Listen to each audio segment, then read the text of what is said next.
ডান পিঠে বিভূতিভূষণ বন্দ্যোপাধ্যায়। যে সময় আমাদের গল্পের শুরু, কাশীতে তখন উৎকৃষ্ট লাচ্চাদার রাবড়ি 5 আনা সের বিক্রয় হইত। ল্যাংড়া আম টাকায় 1 পণ, মহিষের দুধ টাকায় পাকি 12 সের। বাংলা 1287-88 সালের কথা। কাশীতে তখন স্কুল কলেজ বেশি ছিল না। শহরের বসতি আরও ঘিঞ্জি ছিল। তেলের আলো জ্বলিত রাস্তায়। অত্যন্ত অপরিষ্কার ছিল শহরের অবস্থা। গাড়ি ঘোড়া ছিল কম। বুড়ুয়া মঙ্গলের মেলার সময় গঙ্গার ধারে ধনীদের 2-4খানা নতুন ধরনের ভিক্টোরিয়া কি ফিটন গাড়ি দেখা যাইত। এক্কা ও স্প্রিংবিহীন টাঙ্গা ছিল প্রধান সম্বল। শহরের বাহিরে উটের গাড়ি চলিত। গণেশ মহল্লাতে তখন রামজীবন চক্রবর্তীর খুব নাম ও পসার প্রতিপত্তি। কমিসারিয়েট বিভাগে বড় চাকুরিতে তিনি বেশ 2 পয়সা রোজগার করিয়াছিলেন, তবে হাতে রাখিতে পারিতেন না। সেকালের রীতি অনুযায়ী তাঁর কাশীর বাড়িটা ছিল একটা হোটেলখানা। চাকুরি প্রয়াসী বা অক্ষম ও নিরাশ্রয় আত্মীয় স্বজন ও স্বগ্রামের লোকের ভিড়ে বাড়িতে পা দিবার স্থান থাকিত না। রামজীবনবাবুর 4 ছেলে, বড় 3টি ভয়ানক ডানপিটে। স্কুলে যাইবার নাম করিয়া পথে মারামারি করিত, ঘুড়ি উড়াইত। স্কুলের সময়টি কাটাইয়া ছুটির সময় বাড়ি ফিরিত। ইহাদের উপযুক্ত সঙ্গীও জুটিয়াছিল 10-12 জন পাড়ার ছেলে। সকলেই সমান ডানপিটে, সমানই তাদের বিদ্যার্জন স্পৃহা। স্কুলের সময় দল বাঁধিয়া বাড়ি হইতে বাহির হইয়া হয়তো শহরের বাহিরে পথের ধারের এক বড় পেয়ারা বাগানে ঢুকিয়া ফল ছিঁড়িয়া খাইয়া ফেলিয়া ছড়াইয়া নষ্ট করিয়া বেলা 4টার পরে বাড়ি ফিরিত। কোনোদিন বা সারনাথের পথে কোথাও চড়ুই ভাতি করিতে গেল। মাসের মধ্যে 15 দিন এই রকম চলিত। গণেশ মহল্লাতে প্রেমচাঁদ মুখুজ্জে নামে নদিয়া জেলার একজন বৃদ্ধ ব্রাহ্মণ কাশী বাস করিতেন। তাঁর এক পিতৃমাতৃহীন ভাইপো তাঁর কাছে থাকিয়া নামে বিদ্যাভ্যাস করিত। কাজে সে ছিল উপরুক্ত ডানপিটে স্কুল পালানো ছেলের দলের একজন চাঁই সদস্য। ভাতুষপুত্রটির নাম সতীশ। রং টকটকে গৌরবর্ণ, একহারা চেহারা। নতুন স্প্রিংয়ের মতো তার সমস্ত দেহের একটা দৃঢ়তা, বাঁধুনি ও স্থিতিস্থাপকতা ছিল। নতুন নতুন বদমায়েশি ফন্দি আঁটিবার বুদ্ধিতে ও সাহসে দলের সকলেই তার কাছে হার মানিত। ফলে এই দলটি লেখাপড়া যাহা হইবার হইল। তারপর যখন শখের থিয়েটারের ধুম কলিকাতা হইতে কাশী গিয়া পৌঁছিল, এদের দল কাশীতে নব আন্দোলনের প্রতিভু ও প্রাণস্বরূপ হইয়া মহা উৎসাহে নিজেরাই বড় বড় কাগজে সিন আঁটিয়া বেলের আঠা দিয়া জুড়িতে লাগিল। নিজেরাই স্টেজ বাঁধিল এবং ঘণ্টা মার্কা সবেদার সাহায্যে রাজা উজির সাজিয়া নাটক অভিনয় শুরু করিল। বছর 5 পরে প্রেমচাঁদ মুখুজ্জের লীলা প্রাপ্তি ঘটিল। গণেশ মহল্লার রামজীবনবাবুও গভর্নমেন্ট পেনশনের মায়া কাটাইলেন। তাঁর ছেলেরা পৈতৃক অর্থ ভাগ বাঁটোয়ারা করিয়া লইয়া ভাই ভাই পৃথক হইল। সতীশ নিরাশ্রয় ও কপর্দপ শূন্য অবস্থায় এখানে ওখানে ঘুরিতে ঘুরিতে জুটিল গিয়া নেপালে। নেপাল যে কি করিয়া সে দরবার হাসপাতালে কম্পাউন্ডারি পাইয়া চাকুরিতে ও চিকিৎসা ব্যবসায় 2 পয়সা রোজগার করিতে লাগিল, যে সতীশ ইংরাজি স্কুলের 3য় শ্রেণীর গণ্ডি 2-3 বছরেও ডিঙাইতে পারে নাই, সে কি করিয়া দুরূহ ইংরাজিতে লেখা ডাক্তারি বই আয়ত্ত করিয়াছিল, সামান্য বেতনের কম্পাউন্ডার হইয়া সে কিভাবে অবসর সময় রোগী দেখিয়া চিকিৎসা ব্যবসায়ে বেশ নাম করিয়া ফেলিয়াছিল, সেসব খবর দিতে পারিব না।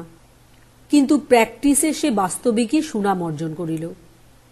বিশেষ করিয়া অস্ত্র চিকিৎসায় ভালো ও নিপুণ অস্ত্র চিকিৎসকের যে যে গুণ থাকা দরকার, সাফ হাত, সাফ চোখ, সাহস, সতর্কতা, প্রকৃতিস্থতা, অবিচলিত বিচার বুদ্ধি, এসব গুণ তার ধীরে ধীরে বাড়িতে লাগিল।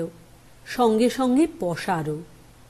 সতীশ নেপালে আসিয়া স্থানীয় স্কুলে জনৈক শিক্ষকের কন্যাকে বিবাহ করিয়াছিল। শিক্ষকের নাম মৃত্যুঞ্জয় বাবু। বাড়ি নদিয়া জেলার মেহেরপুরে। 5 বৎসর অন্তর বৃদ্ধ পিতাকে দেখিতে একবার করিয়া দেশে যাইতেন। বিবাহের 2 বৎসর পরে বাংলা 1307 সালে তাহাদেরই সঙ্গে সতীশ বাংলাদেশে অনেক কাল পরে ফিরিয়া আসিল ও সর্বপ্রথম কলিকাতা শহর দেখিল। পৈতৃক বাসস্থান যে গ্রামে ছিল সেখানেও একবার গেল। বাংলাদেশে আসিয়া সতীশের মনে হইল যে মায়ের মুখ সে ভালো মনে করিতে পারে না। ধোঁয়া ধোঁয়া অস্পষ্ট সামান্য একটু মনে পড়ে, যেন মেঘলা দিনের দিবানিদ্রার স্বপ্ন। সে মায়ের স্নেহ সারা দেশটাতে ছড়াইয়া পড়িয়া যেন সাগ্রহে তাহার প্রত্যাবর্তনের প্রতীক্ষায় পথ চাহিয়া বসিয়া আছে। গ্রামে আসিলে গ্রামের তো কেহ তাহাকে চিনিতেই পারে না, কারণ সে গিয়াছিল নিতান্ত ছেলেবেলায় 10-12 বছর বয়সে। পৈতৃক ভিটা খুঁজিয়া বাহির করিতে বেগ পাইতে হইল, কারণ এমন দুর্ভেদ্য বন জঙ্গলে ঢাকিয়া পড়িয়াছে যে বাহির হইতে চিনিয়া লওয়া কষ্টকর। গ্রামের সকলেই আসিয়া ধরিয়া বসিল যে তাহাকে দেশে ঘর বাড়ি করিতে হইবে, এখানে বাস করিতে হইবে। ইহার মধ্যে প্রতিবেশীর পুত্রের উপর নিছক নিঃস্বার্থ ভালোবাসা ছিল না তাহা বলাই বাহুল্য। দেশে মোটে ডাক্তার নাই। সতীশের মতো একজন নামজাদা ডাক্তার গ্রামে বসিয়া প্র্যাকটিস করিলে গ্রামের লোকের সুবিধা বড় কম নহে। চক্ষু লজ্জার খাতিরে অন্তত গ্রামের লোকের কাছে সে তো আর ভিজিট লইতে পারিবে না। সেবার সতীশ ভিটার মায়া কাটাইয়া ফিরিয়া গেল বটে, কিন্তু দেশের মায়া তাহাকে পাইয়া বসিয়াছিল। পরের বৎসরই সে পুনরায় শীতকালে ছুটি লইয়া গ্রামে ফিরিয়া পৈতৃক ভিটার বন জঙ্গল কাটাইয়া সেখানে টিনের ঘর তুলিয়া ফেলিল। ছুটি ফুরাইলে আবার কর্মস্থানে ফিরিল সেবারও। কিন্তু দেশের মায়া একবার পাইয়া বসিলে তাকে কি ছাড়ানো সহজ? চন্দ্রগিরি উদয়গিরির দুর্গম গিরিসংকট পার হইয়াও নদিয়া জেলার ক্ষুদ্র গ্রামের ডাক নেপালে গিয়া পৌঁছিয়াছিল। পরবৎসর সতীশ চাকুরিতে ইস্তফা দিয়া স্ত্রী পুত্র সহ দেশে আসিয়া বসিল ও গ্রামে প্র্যাকটিস শুরু করিল। সে আজ 32 বছর পূর্বের কথা। তখন অলিতে গলিতে এমবি পাস ডাক্তার হয় নাই। আজকালের মতো পাশ করা ডাক্তার খুঁজিয়া মেলানো দুর্ঘট ছিল। নিকটবর্তী নরহরিপুরের বাজারে তখন যাদুরাম শেখরা ছিল দেশের মধ্যে বড় ডাক্তার। যাদুরাম বাদে একজন মুসলমান হোমিওপ্যাথ, একজন কবিরাজও ছিল। ইহারা গেল প্রবীণের দলে। তরুণদের মধ্যে কানাইলাল রায় কলিকাতা হইতে কিসের একখানা সার্টিফিকেট আনিয়া ডাক্তার সাজিয়া বসিয়াছিল। সতীশ আসিয়াই প্র্যাকটিস জমাইয়া ফেলিল। সে উপযুক্ত হাতুড়ে দলের অনুকরণে নরহরিপুরের বাজারে ডাক্তারখানা খুলিয়া আধ হাত লম্বা হরফে নিজের নামে সাইনবোর্ড ঝুলাইল না, বা রোগীর বাড়ি আসিয়া স্থানীয় অন্যান্য ডাক্তারদের নিন্দাবাদ করাও অভ্যাস করিল না। গ্রামের বাড়ির একখানা ঘরে ঔষধ রাখিত। আলাদা ডিসপেন্সারিও ছিল না। রোগীরা আসিয়া বসিত সতীশের বাড়ির সামনে বটতলায়। তাহাদের বসিবার স্থানের পর্যন্ত কোনো ব্যবস্থা ছিল না। কিন্তু এসব সত্ত্বেও সতীশের বাড়ির সামনের বটতলায় রোগীর ভিড় দিন দিন বাড়িয়া চলিল। দিন রাতে স্নানাহারের সময় নাই। 7-8 ক্রোশ দূরের গ্রাম হইতেও রোগী দেখিবার ডাক আসিতেছে। গরুর গাড়িতে রোগী দেখিয়া বেড়াইতে বেড়াইতে সতীশ হাঁফাইয়া পড়িল। পরদিন সকালে নিজের বাড়িতে গড়ে 3-4টা সার্জিক্যাল কেস লাগিয়াই আছে। ব্যাপার দেখিয়া যদুরাম একদিন কানাই ডাক্তারকে ডাকিয়া বলিল, এত রোগী এদেশে ছিল কোথায় এতদিন হে? গত 20 বৎসরের মধ্যে জাদু ডাক্তার এত রোগীর ভিড় কখনো দেখে নাই এই অঞ্চলে। বেগতিক বুঝিয়া কবিরাজটি একদিন জিনিসপত্র বাঁধিয়া অন্যত্র সরিয়া পড়িল। কানাই দর্জির দোকান খুলিবার জন্য সুবিধা মতো দোকান ঘরের সন্ধান করিতে লাগিল।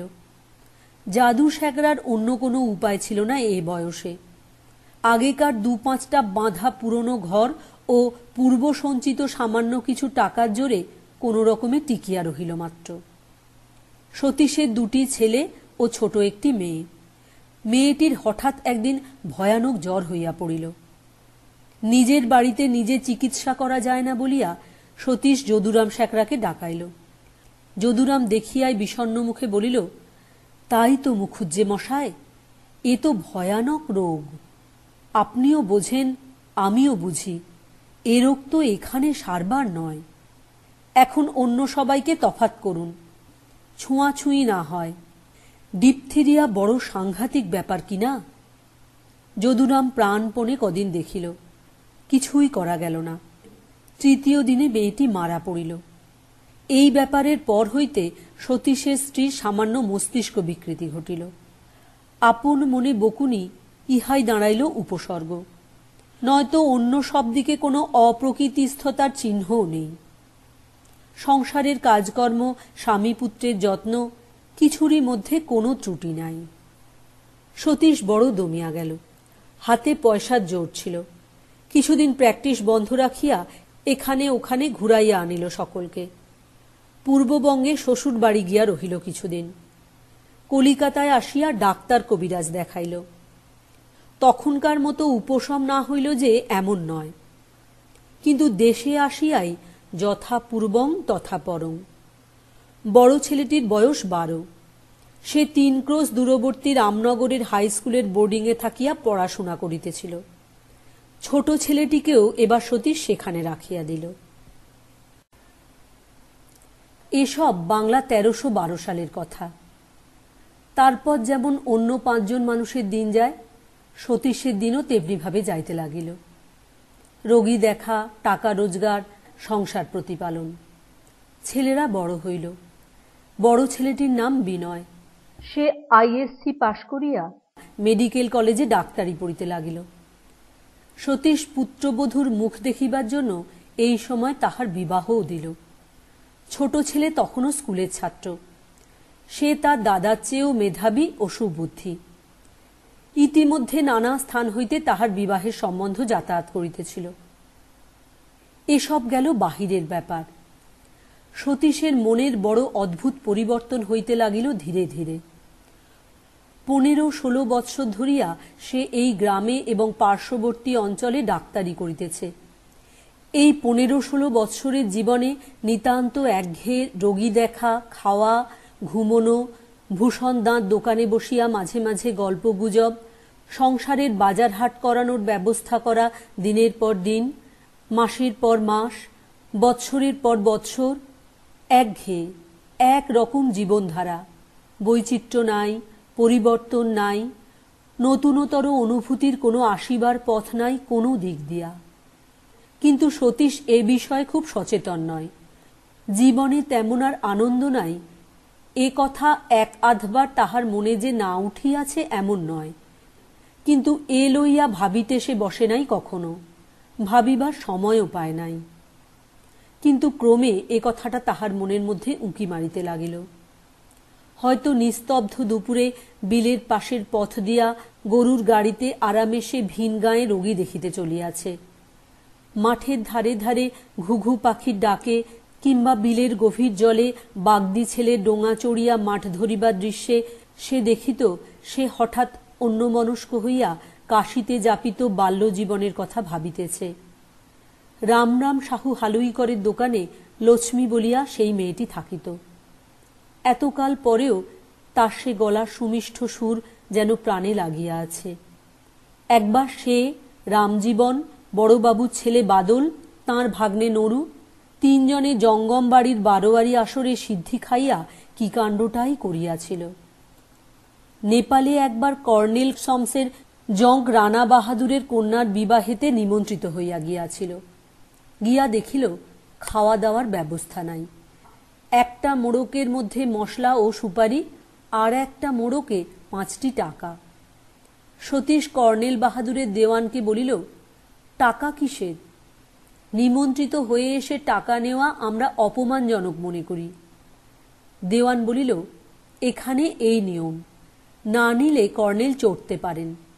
সতীশ রাগ করিয়া বলিল, চোটে আমার কি করবেন তিনি? চাকরি নেবেন? নিন, আমি এক্ষুনি ইস্তফা দিতে রাজি আছি। টাকা কখনোই নিতে পারব না। গোলমাল শুনিয়া রানা বাহাদুর নিজে আসিয়া ব্যাপারটা অন্যভাবে মিটাইয়া দিলেন। চাকুরি যাওয়া তো দূরের কথা, সেই মাসেই সতীশের 10 টাকা বেতন বৃদ্ধি হইয়াছিল।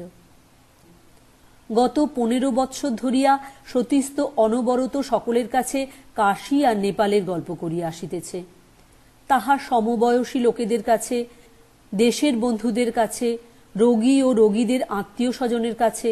কিন্তু সে শুধু বাহাদুরি লইবার জন্য। সে কত দেশ বেড়াইয়া কত অভিজ্ঞতা সঞ্চয় করিয়াছে, কত বড় মানুষই করিয়াছে, কত বড় বড় লোকের সমাজে মিশিয়াছে, তাহা সাড়ম্বরে জাহির করিবার জন্য। এবার কিন্তু এসব জীবনের স্মৃতি একটা অস্পষ্ট বেদনার মতো তাহার মনে আসিয়া উদয় হইতে লাগিল। কি যেন একটা জিনিস চিরকালের জন্য হারাইয়া গিয়াছে, আর কোনোদিন তাহার সাক্ষাৎ মিলিবে না। সতীশের এই এত বড় পসারের বিনিময়েও না, সঞ্চিত অর্থের বিনিময়েও না, কোনো কিছুতেই না। এ গ্রামে জীবনও ক্রমে নিরানন্দ হইয়া উঠিতে লাগিল। সতীশ গ্রামে আসিয়া এ গ্রামে যে কয়টি সুখের সুখী, দুঃখের দুঃখী, প্রবীণ আত্মীয় স্থানীয় লোক পাইয়াছিল, এ পাড়ার অম্বিকা রায়, শ্যামাকান্ত গাঙ্গুলি, ও পাড়ার বৃদ্ধ গোসাই মশায়, এরা একে একে মারা গেলেন। আষাঢ় মাসের শেষে যাদুরাম স্যাগরার রোগশয্যা পার্শ্বে সতীশের ডাক পড়িল। যাদুরামের বয়স হইয়াছিল প্রায় 75 বৎসরের কাছাকাছি। গত 10 বৎসর অর্থাভাব ও দারিদ্র্যের সঙ্গে যুদ্ধ করিয়া যাদুরামের স্বাস্থ্য একেবারে ভাঙিয়া পড়িয়াছিল। সতীশ বুঝিল এই বয়সে তার উপর ডবল নিউমোনিয়া রোগ, যদুরামও বিছানা ছাড়িয়া আর উঠিবে না। যদুরাম নিজেও সেটা খুব ভালো করিয়াই বুঝিয়াছিল। ক্ষীণ কণ্ঠে বলিল, মুখুজ্জে মশায়, ওষুধ আর কি দেবেন, পায়ের ধুলো দিন।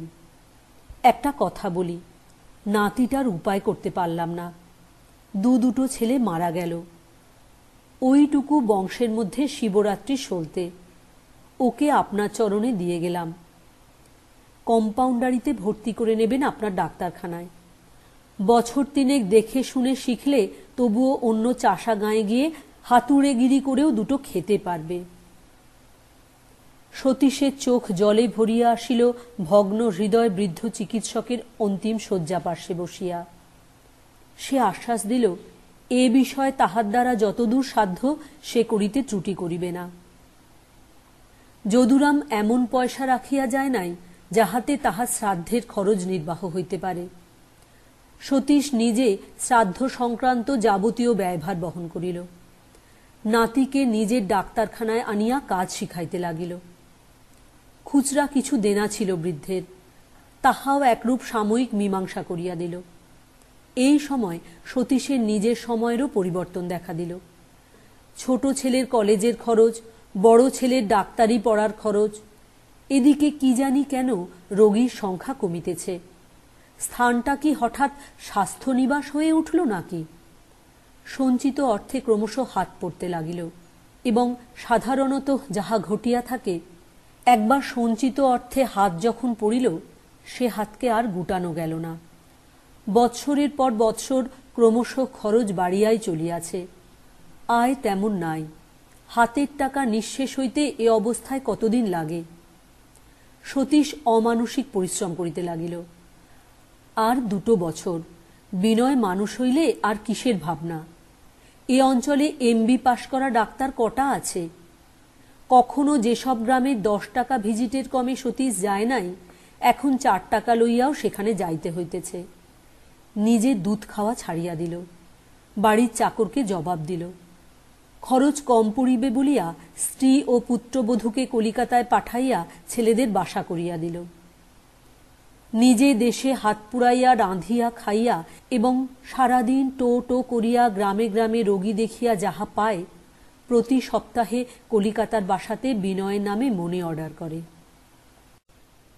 বিনয় MB পাশ করিয়া যুদ্ধে গেল। সতীশের দুঃখ ঘুচিল এতদিনে। গ্রামের মধ্যেও একটা সাড়া পড়িল না এমন নয়। এ অঞ্চলে MB পাশ করা ডাক্তার এই প্রথম। তাহার উপর বিনয় আবার গভর্নমেন্টে চাকরি পাইয়া সুদূর মেসোপটেমিয়ায় গিয়াছে। সেদিন নাকি ছোটখাটো একটা খণ্ডযুদ্ধে আরবদের গুলি বিনয়ের কানের পাশ কাটাইয়া বাহির হইয়া গিয়াছে। পয়সা কি এমনি হয়? বিনয় পত্রে এ ঘটনাটি বাবাকে জানাইয়াছিল। নরহরিপুরের বাজারে ভূষণ দাঁয়ের পুরানো আড্ডাটি আর ছিল না, কারণ 15 বৎসর হইল ভূষণ মরিয়া গিয়াছে। তবুও এ দোকানে ও দোকানে বসিয়া সতীশ গর্বের সঙ্গে পুত্রের চিঠি হইতে যতটুকু সে দেশের খবর পায় তারই সাহায্যে যুদ্ধের গল্প করে। সঙ্গে সঙ্গে বলে, কিন্তু আমাদের নেপালে যখন প্রাইম মিনিস্টারের বাড়ির সামনের ময়দানে প্যারেড হতো, তাতে আমরা যুদ্ধের কৌশল সবই দেখেছি। মেশিন গান ও তো আমাদের সময়েই প্রথম নেপালে এলো, আমাদের কাছে ওসব নতুন নয়। অর্থাৎ নেপাল ও সতীশের যৌবন ইহারা কাহারও কাছে পরাজয় স্বীকার করিবে না। সব ছিল নেপালে। 2-4 বার মোটা টাকার মনি অর্ডার পাইয়া সতীশ মহা উৎসাহে বাড়ি নতুন করিয়া তৈরি করিবার জন্য মিস্ত্রি লাগাইল। ছেলে বড় ডাক্তার হইয়া ফিরিয়া আসিতেছে, সাহেবী মেজাজ এখন তার। এ ধরনের বেমেরামতি পুরানো বাড়িতে থাকিতে তাহার কষ্ট হইবে। সতীশ ছেলের উপযুক্ত মতো বাড়ির পুনরায় সংস্কার করিতে অনেক ব্যয় করিয়া ফেলিল। এইখানে ডাক্তারখানা হইবে, এইটি ছেলের বসিবার ঘর, এইটি নাতিদের পড়িবার ঘর। হঠাৎ মেসোপটেমিয়া হইতে বিনয়ের পত্র আসা বন্ধ হইয়া গেল। 2-10 দিন করিয়া মাসখানেক কোনো খবর নাই। সতীশ অত্যন্ত ধৈর্যশীল।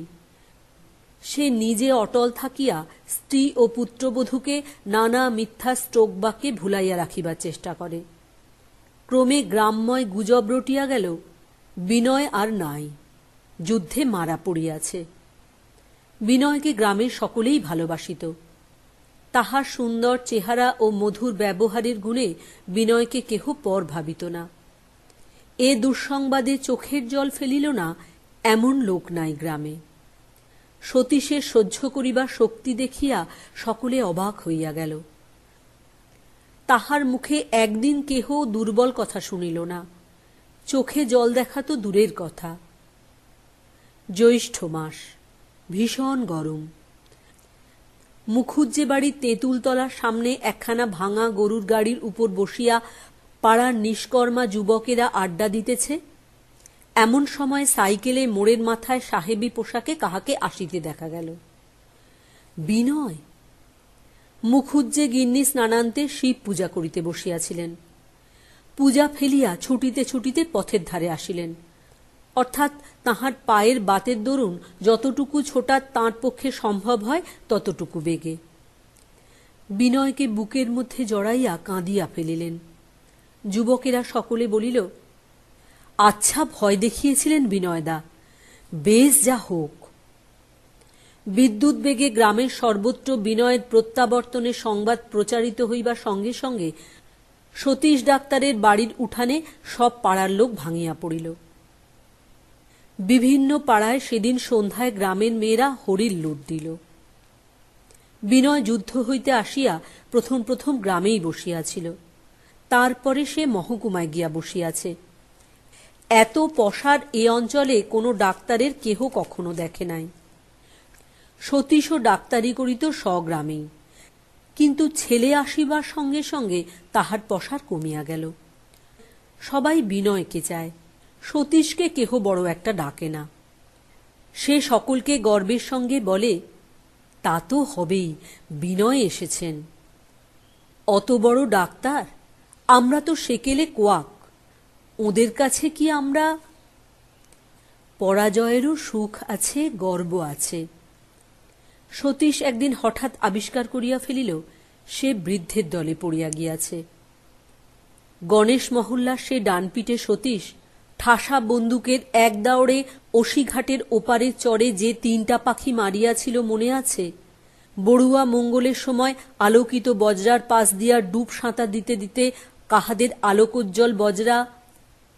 যাক, সেসব পুরানো কাসুন্দি ঘাঁটিয়া লাভ কি?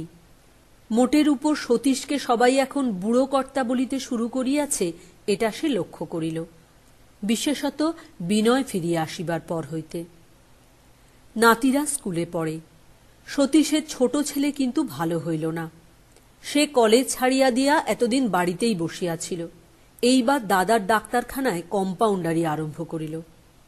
জলে স্রোতের মতো বৎসর কাটিয়া যাইতেছে। দেখিতে দেখিতে বিনয়ের প্রত্যাবর্তনের পর 7 বছর কাটিল। এই 7 বৎসরে অনেক পরিবর্তন ঘটিয়া গেল সতীশের জগতে। বিনয় কুসঙ্গে পড়িয়া ঘোর মাতাল হইয়া উঠিয়াছে। পয়সা যথেষ্ট রোজগার করে, কিন্তু হাতে রাখিতে পারে না, কাহাকেও মানে না। যুদ্ধে গিয়াই সে মদ খাইতে শিখিয়াছিল। আগে বাপকে ভয় করিত, লোকলজ্জার ভয় রাখিত। এখন বয়স বাড়িবার সঙ্গে সঙ্গে বাপকে আর তেমন মানে না। সতীশ স্বগ্রামেই থাকিত। প্রথম প্রথম পুত্রবধূরা গ্রামের বাড়িতেই থাকিত। ক্রমে তাহারা চলিয়া গেল বিনয়ের বাসায়। সতীশের স্ত্রীর সেই উন্মাদ রোগ একেবারে কখনো সারে নাই। এই সময় বেশি করিয়া দেখা দিল। সেই জন্যই মাকে বিনয় দেশের বাড়িতে রাখিয়াছিল। তবু এতদিন সর্বদা দেখাশোনা করিত, শুশ্রূষা ও চিকিৎসার ত্রুটি কখনো করে নাই। ক্রমে ক্রমে কিন্তু মাকেও সে অবহেলা করিতে লাগিল। 1 মাসেও একবার মাকে দেখিতে আসে না, অথচ সে মোটর কিনিয়াছে। এই 9 মাইল পথ আসিতে কতক্ষণ লাগে? শুধু পান দোষ নয়, আনুষঙ্গিক অনেক উপসর্গই জুটিয়াছে বিনয়ের। স্ত্রী পুত্রকেও যন্ত্রণা দেয়। সংসারের ন্যায্য খরচের টাকা রাতে কোথায় গিয়া ব্যয় করিয়া আসে কেহ জানে না। প্রায় সারা রাত্রি বাহিরে কাটায়। পসার কমিতে লাগিল, রোগীরা আসিয়া ফিরিয়া যায়। বৃদ্ধ বয়সে সতীশ ঘোর অর্থকষ্টে পড়িল। বিনয় বাপমাকে মাঝে মাঝে টাকা যে না দেয় এমন নয়, কিন্তু তাহাতে সতীশের চলে না। ছোট ছেলেটি দাদার অবস্থা দেখিয়া নিজের স্ত্রী পুত্র লইয়া শ্বশুর বাড়ি চলিয়া গেল। সেও বাপমায়ের বিশেষ কোনো সংবাদ লয় না। সন্ধ্যাবেলা বসিয়া বসিয়া তামাক খাইতে খাইতে সতীশ অন্যমনস্কভাবে এই সব কথাই ভাবিতেছিল। এমন সময়ে উঠানে কাহাকে আসিতে দেখা গেল। কে? আমি পটল, দাদা। সতীশ খুশি হইয়া একগাল হাসিয়া হুঁকা হাতে উঠিয়া দাঁড়াইল। আয় পটল, আয় আয়। পটল বিনয়ের বড় ছেলে দিব্যেন্দুর ডাকনাম। গৌরবর্ণ, সুশ্রী, 14-15 বছরের হাস্যমুখ বালক। নাতিদের জন্য বৃদ্ধের মন কেমন করে সর্বদা, কিন্তু তাহারা বড় একটা এদিকে পা দেয় না। অপ্রত্যাশিতভাবে নাতিকে দেখিয়া সতীশ যেন আকাশের চাঁদ হাতে পাইল। তোর বাবার খবর কিরে পটল? দিব্যেন্দু অপরাধীর মতো দৃষ্টিতে চাহিয়া বলিল, সেই একই রকম দাদা, বরং আরও বেড়েছে। পরে সে দাগ দেখাইল। মাতাল অবস্থায় বাবা কি একটা শক্ত অ্যালজেব্রার অঙ্ক কষিতে দিয়াছিল, সে পারে নাই বলিয়া ছড়ি দিয়া মারিয়াছে। দুজনে বসিয়া অনেক কথা হইল। সতীশ বলিল, বস পটল, রাঁধি গে গিয়ে, খাবি কি নইলে? সতীশের স্ত্রী এখন সম্পূর্ণ পাগল। একটা ঘরে একা দিনরাত শুইয়া থাকে। আপন মনে বিড়বিড় করিয়া বকে। কাজকর্ম করা দূরের কথা, না খাওয়াইয়া দিলে খায় না। সতীশ বলিল, একবার মনে হয় পটল আবার প্র্যাকটিস শুরু করি, কিন্তু এখন আর কেউ আমায় ডাকবে না। 30 বছর আগে যখন এসেছিলাম এই দেশে, এখন নরহরিপুরের বাজারেই 3টে ক্যাম্বেল পাস, একটা এমবি। ওদিকে তো বিনয় রয়েছে, অমল রয়েছে, শ্যামবাবু, সবাই এমবি। আমাকে আর কে ডাকবে? দিব্যেন্দু বলে, ভেবো না দাদা, আমি পাশ করে যখন চাকরি করব তখন তোমার আর এ দশা থাকবে না। সতীশ উৎসাহের সহিত বলে, আমায় কাশী পাঠিয়ে দিস পটল, কতকাল দেখিনি। এই শুনবি তবে আমরা কি করতাম সেখানে। দিব্যেন্দু জ্ঞান হইয়া পর্যন্ত কাশীর গল্প, নেপালের গল্প অনেক শুনিয়াছে ঠাকুরদাদার মুখে। একই গল্প 50 বার সে শুনিয়াছে অন্তত। মুখস্থ বলিতে পারে। তবুও বৃদ্ধ ঠাকুরদাদাকে খুশি করিবার জন্য বলিল, বলো না দাদা। চন্দ্রগিরি পার হবার সময় সেবার নেপালের পথে সেই কি হয়েছিল? দিব্যেন্দু কখনো নেপাল দেখে নাই, কিন্তু ঠাকুরদাদার মুখে আজন্ম বর্ণনা শুনিয়া চন্দ্রগিরি, রত্নগিরি, রকশৌলের পশুপতিনাথ মেলার দৃশ্য এসব তাহার মানসপটে সুস্পষ্ট রেখা ও বর্ণে রূপ গ্রহণ করিয়াছিল। চোখ বুঝিলেই এসব যেন সে দেখিতে পায়। সকালে উঠিয়া দিব্যেন্দু চলিয়া গেল। সতীশ বলিল, তোর বাবাকে বলিস দেখি পটল, জুতো এই দেখ একেবারে নেই, স্যান্ডেলটা সেই তোর বাবার দরুন সেবার বাসা থেকে এনেছিলাম, তা ছিঁড়ে গিয়েছে। দিব্যেন্দু যাবার সময় বলিয়া গেল, এসব কথা আমি বলেছি, বলো না যেন বাবাকে দাদা, তাহলে বাবা পিঠে ছাল তুলবে আমার। দিব্যেন্দু চলিয়া গেলে বৃদ্ধ আবার পুরাতন দিনগুলির স্বপ্ন দেখিতে থাকে। আজকাল হাতে কাজকর্ম একেবারেই নাই। এ ধরনের অলস জীবন সে যাপন করে নাই কখনো। আপন মনে বসিলেই সেই সব কথাই মনে আসে। গাঙ্গুলি বাড়ির আন্নাকালী দুটি কচি শশা হাতে পৈঠাতে উঠিয়া বলিল, গাছে হয়েছিল জ্যাঠাবাবু, মা বললে দিয়ে আয়। আঁচলের মুড়োয় বাঁধা কি একটা জিনিস খুলিতে খুলিতে বলিল, আর এই কটা। সতীশের মনে নিরানন্দ ভাব অন্তর্হিত হইয়া গেল। আগ্রহ উজ্জ্বল চোখে আন্নাকালীর আঁচলে বাঁধা দ্রব্যের দিকে চাহিয়া বলিল, কি রে ওতে? মটর ডালের বড়ি? বাহ বাহ, দে, রাখ এখানে মা। সতীশ চিরকাল খাইতে ও খাওয়াইতে ভালোবাসে। আজকাল অভাবে পড়িয়া গিয়াছে। অমন উপার্জনক্ষম ছেলে থাকিতেও নাই। তাই গ্রামের মেয়েরা ভালো জিনিসটা বাড়িতে হইলে সতীশকে মাঝে মাঝে পাঠাইয়া দেয়। আন্নাকালী 14-15 বছরের সুন্দরী মেয়ে। উপরি উপরি 4টি কন্যা জন্মগ্রহণের পরে বাপমা পঞ্চম ও সর্বকনিষ্ঠ কন্যাটির ওই নাম রাখিয়াছিল।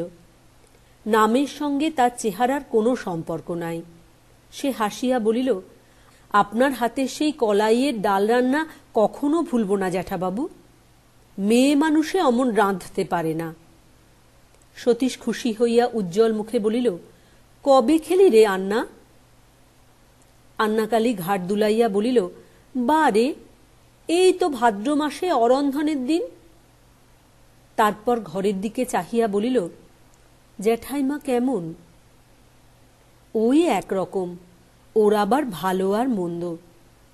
ওরই জন্যে তো কোথাও যেতে পারি না আন্না, নইলে কাশিতে গেলে একটা পেট চলে যায়। আর কাশিময় আমার বন্ধু বান্ধব, তা ওর অযত্ন হবে, ওকে দেখবে শুনবে কে, সেই জন্যেই তো আছি আটকে। নইলে আমার আবার ভাবনা। এই শুনবি কাশিতে আমরা কি করতাম? তারপর কাশির গল্প আরম্ভ হয়। আন্নাও এসব গল্প ইতিপূর্বে শুনিয়াছে, কিন্তু গল্প শুনিতে সে ভালোবাসে, বিশেষ করিয়া জ্যাঠা মহাশয়ের মুখে। সে রোয়াকের পৈঠার উপর বসিয়া পড়ে। কাশীর কথা হইতে কখন নেপালের কথা আসিয়া পড়িয়াছে দুজনের কেহই লক্ষ্য করে নাই। হঠাৎ আন্না উঠানের দিকে ভীত চোখে চাহিয়া বলিল, জ্যাঠাইমা কোথায় বেরিয়ে যাচ্ছে যে? ধর ধর মা, ধর, নিয়ে আয়। না, জ্বালালে বাপু।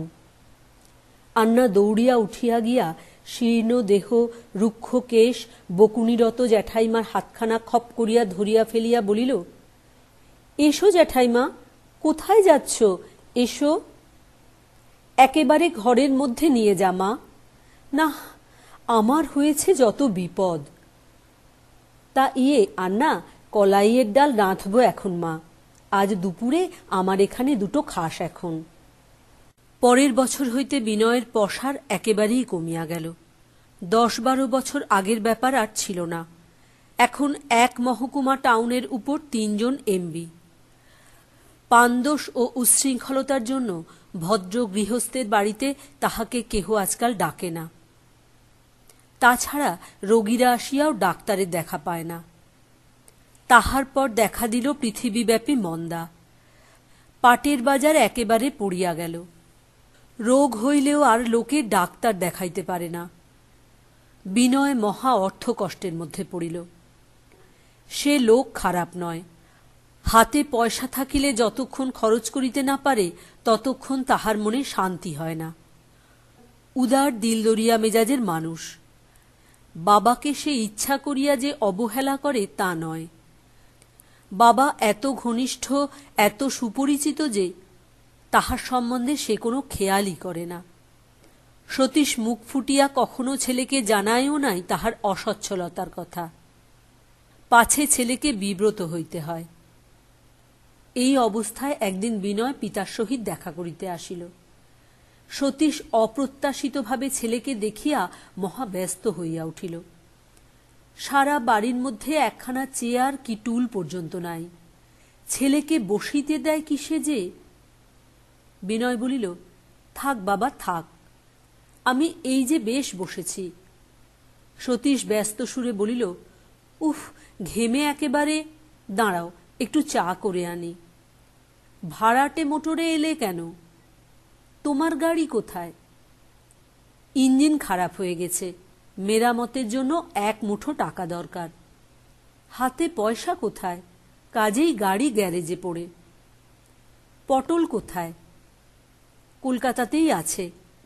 ওর পড়াশোনার যে কি করি, মেসে তো 1 গাদা টাকা খরচ, 3 মাসের মেসের দেনা বাকি, কলেজের মাইনেও 2 মাস পাঠাতে পারিনি। পিতা পুত্রে অনেকক্ষণ পরামর্শ হইল। 3 জায়গার খরচ বিনয় তো আর পারে না। দেশের বাড়ি, টাউনের বাসা এবং দিব্যেন্দুর মেস ও কলেজের খরচ। কি এখন করা যায়? বিশেষ কিছুরই মীমাংসা হইল না। উঠিবার সময় বিনয় কুণ্ঠিতভাবে বাবাকে 2টি টাকা দিতে গেল। ছেলের শুষ্ক ও চিন্তাকুল মুখ দেখিয়া বৃদ্ধ টাকা 2টি প্রাণ ধরিয়া লইতে পারিল না। বলিল, রেখে দাও এখন। সোমবার দস্তিঘাটা থেকে ডাক এসেছিল, কিছু পেয়েছি। তোমার মোটরের ভাড়াও তো লাগবে আবার। গ্রামের একটি ছেলে রেলে কাজ করিত, ছুটি লইয়া দেশে আসিয়া প্রায়ই সন্ধেবেলা সতীশের কাছে গল্প করিতে আসিত। একদিন সতীশ বলিল, দেখো উমাপদ, ভাবছি কি জানো, তোমার জ্যাঠাইমাকে ওর বাপের বাড়িতে রেখে আমি কাশী চলে যাই। একজন লোকের কাশীতে বেশ চলবে, নইলে এদিকে সবই তো শুনলে। বিনয় বড় মুশকিলে পড়েছে। রুগীপত্তর নেই, ডাক নেই। এই বাজারে 2টো সংসার চালানো কি সোজা কথা রে বাবা? আমরা চলে গেলে ও তবু খানিকটা খোলসা হয়। তাছাড়া কাশীতে আমার বন্ধু বান্ধব ভর্তি। আহা, কত কাণ্ডই করেছি সব এক সময়। কাশীতে কাকে না চিনি। উমাপদ আবাল্য এসব গল্পের সঙ্গে পরিচিত। সে বলিল, পাগল হয়েছেন? আপনার ছেলেবেলার আমলে তারা কি আর কেউ এখন আছে ভাবছেন? সেসব কি? সতীশ কথাটা পছন্দ করিল না, বাধা দিয়া বলিল, তুমি কি করে জানলে নেই? আমাদের সে ডানপিটে দলের ছেলে হঠাৎ মরবার নয় যেন। ছেলে কথাটা অসতর্ক মুহূর্তে মুখ দিয়া বাহির হইয়া গেল। সব আছে, হে হে, হঠাৎ আমরা মরছি নে। তুমি জানো না আমাদের সে দলের কথা, শুনবে তবে? উমাপদ ব্যস্ত হইয়া বলিল, ইয়ে জ্যাঠামশায়, আর একদিন বরং এসে, আজ একটু কাজ আছে, উঠি এখন। দিন 15 পরে সতীশ একদিন কাশী স্টেশনে দুপুরবেলা নামিল। স্ত্রীকে মেহেরপুরে ছোট শালার কাছে রাখিয়া আসিয়াছে। আসিবার সময় বাড়ির চাবিটা আন্নাকালীর হাতে দিয়ে আসিয়াছে, বিনয় আসিলে দিবার জন্য। ছেলেকে কোনো খবর দেয় নাই, কেন মিছিমিছি তাহাকে বিব্রত করা। কাশীতে নামিয়া মনে একটা অপূর্ব উৎসাহ ও উত্তেজনা অনুভব করিল। বাল্যের সেই কাশী, এতদিন কি করিয়া ভুলিয়াছিল সে। বাংলাদেশের একটা জঙ্গলে ভরা ছোট্ট পাড়াগাঁয়ে জীবনের 30টি বছর। সারাদিন ধরিয়া সে কাশীর পথে পথে ঘুরিয়া বেড়াইল। পঞ্চগঙ্গা ঘাটে স্নান করিল, বিশ্বনাথ দর্শন করিল, বাল্যের দিনগুলোর সঙ্গে জড়িত যেসব জায়গায় একদিনের মধ্যে পায়ে হাঁটিয়া যাওয়া সম্ভব, তাহা সে বড় বাদ দিল না। কিন্তু ধীরে ধীরে তাহার মনে হইতে লাগিল, কাশী, তাহার সে 40 বছর আগেকার কাশীকে সে যেন খুঁজিয়া পাইতেছে না। সে কাশী কোথায় গেল? এ কাশীকে তো চেনে না। গণেশ মহল্লার পুরাতন সঙ্গীদের সন্ধান কেহ জানে না। কেবল রামজীবন বাবুর মেজ ছেলে পতিতপাবন পৈতৃক বাটিতে এখনো বাস করিতেছে।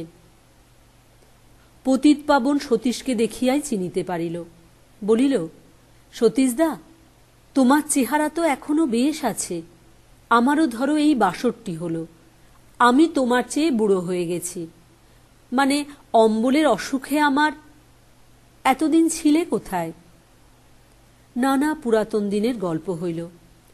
পতিতপাবনের অবস্থা ভালো নয়। ব্যবসায় বারবার ক্ষতিগ্রস্ত হইয়া সর্বশান্ত হইতে বসিয়াছিল। তারপর উপরি উপরি 2 উপযুক্ত ছেলে মারা গিয়াছে। ছোট ছেলেটি রেশমের কাপড়ের ব্যবসা করে বিশ্বনাথের গলির মধ্যে। তাতেই কোনো রকমে চলে। ভাইগুলির মধ্যে কেবল ছোট ভাইটি বাঁচিয়া আছে। পাটনাতে শ্বশুরবাড়ি বাসা বাঁধিয়াছিল। বহুদিন হইল সেইখানেই আছে। সন্ধ্যাবেলা সতীশ দশাশ্রমের ঘাটে চুপ করিয়া বসিল। সম্মুখের হাসি মাখা কত অজানা তরুণ মুখ, গান, আনন্দের উচ্ছ্বাস, দিব্যেন্দুর কথা মনে পড়িল। দিব্যেন্দু বলিয়াছিল, দাদা, আমি চাকরি করলে তোমার ভাবনা থাকবে না।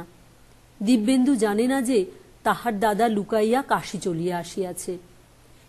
এই দশাশ্রমের ঘাটে এই সন্ধ্যাবেলা যেন প্রত্যেক বালককেই মনে হইতে লাগিল দিব্যেন্দু। দিব্যেন্দু না সে 50 বছর আগেকার নিজে। আন্নাকালীর মুখ মনে পড়িল, যখন গরুর গাড়ির পাশে দাঁড়াইয়া ঘরের চাবিটা তাহার হাতে দিয়াছিল। সে সময়কার তার ছলছল চোখ দুটি মনে পড়িল। না, সে ডান পিঠে সে আর নাই। কাশীও তার কাছে আর কিছুই না। তার সে কাশী হারাইয়া গিয়াছে। রাতে ঘুম হইল না কত রাত পর্যন্ত। শুইয়া শুইয়া ঠিক করিল সে ফিরিয়া যাইবে। আন্নাকালীর জন্য কাশীর কৌটা লইতে হইবে। ছেলে মানুষ, খুশি হইবে এখন। দিব্যেন্দুর জামার উপযুক্ত খানিকটা সিল্ক পতিতপাবনের কাছে ধারে লইয়া গেলেই হইবে। গিয়া দাম পাঠাইবে। ভালো পট। বৌমা ছবি ভালোবাসে।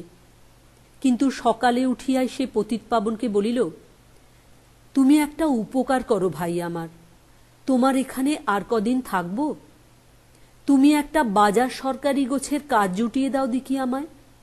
অভাবে রাঁধুনিগিরিতেও রাজি আছি। খুব ভালো রাঁধতে পারি, দেখে নেবে তারা। না, সে ছেলেকে বিব্রত করিতে ফিরিবে না। ছেলে পারিয়া উঠিবে কেন? শেষে কি দিব্যেন্দুর কলেজের পড়া বন্ধ হইবে? বৌমার গহনা বন্ধক দিতে হইবে? ছি, একটা পেটের জন্য কাশীতে আবার ভাবনা।